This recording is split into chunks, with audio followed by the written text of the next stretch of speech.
maker for the D linemen. What have you seen from guys like Marlon and Brandon who dropped some weight? Well, they're moving a lot better, and they're moving their feet a lot better on contact. And I see them playing a lot more disruptive and playing on the offensive side of the line of scrimmage. Is what we want to do. When you looked at film last season, what was the difference between, it looked like you had the pieces for the D-line to get into the backfield, but it didn't always happen. What do you think happened there?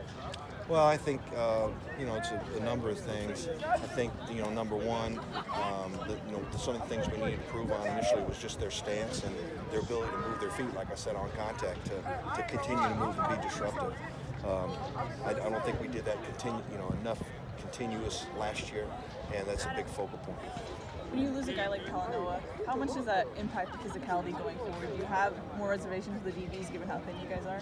Well, we're obviously keeping an eye on it from a thud and a full contact standpoint about who's in there. That was a very freak thing when he went down because he was wearing a yellow shirt.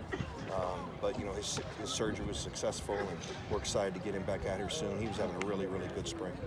You have a lot of young guys at linebacker this year. What have you seen from them so far this spring?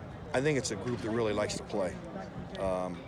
They are physical in the running game, and I think we've really improved from an internal blitzing standpoint with our matchups on not only offensive linemen but running backs as well.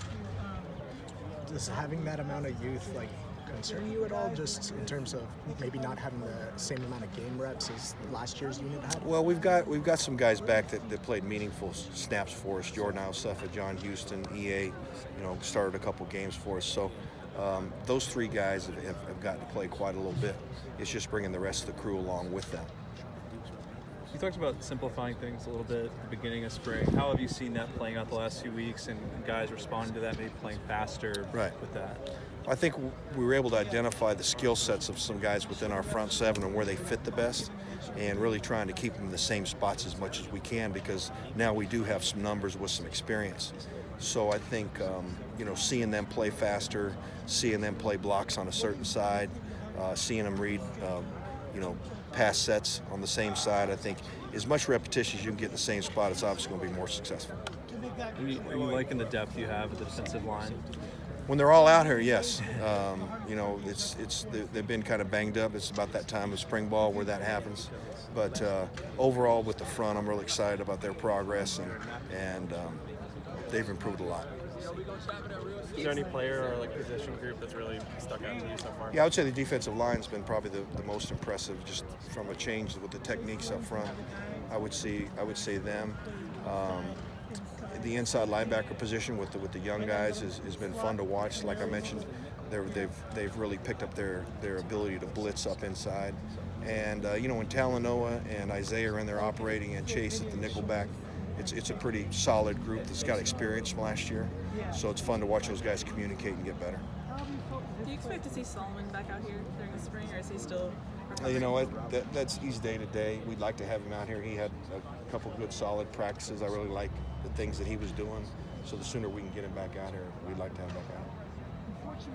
How have you felt having the reps out here has helped your guys? It really has. I think they've been more conscientious about the penalties.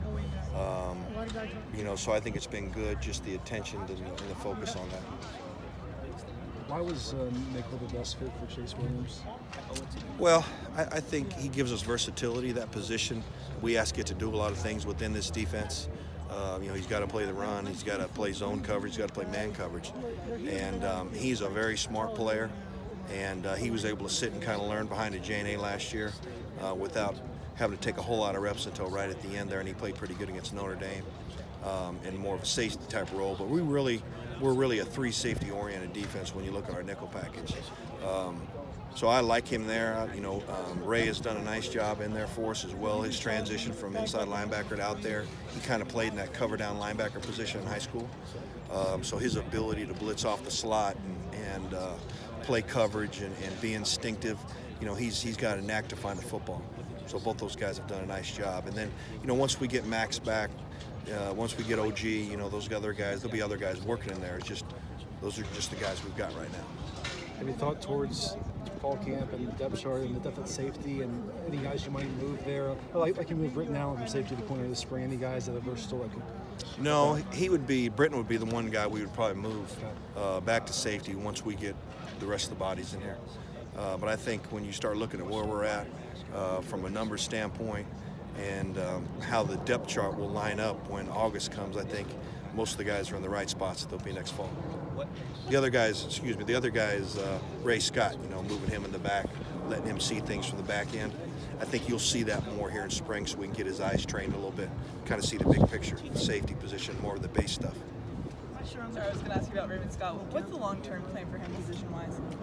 Well, we got a lot of numbers at inside backer, and when you look at his production in fall camp last year, at inside backer, it was high. He was, creating negative plays. He was creating fumbles, and we're a little bit light in the nickel back position, and so I wanted to try him and see him play there. Watched him work out late in the year as a defensive back when we were practicing, and saw his movements were adequate enough to do the things that we like to do with the nickel back. So really felt like he could make the transition then, and he played really well on special teams for us, particularly on kickoff.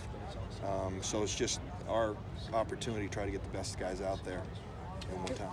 You have a lot of guys that have played a couple of positions. You talk about versatile, but everybody we talked to today is playing a couple of spots. How does that work out? Well, at some point we'll have to.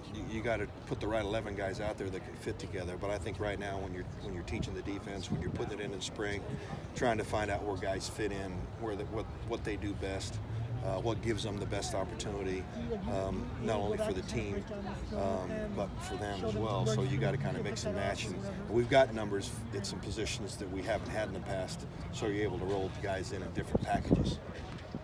One more.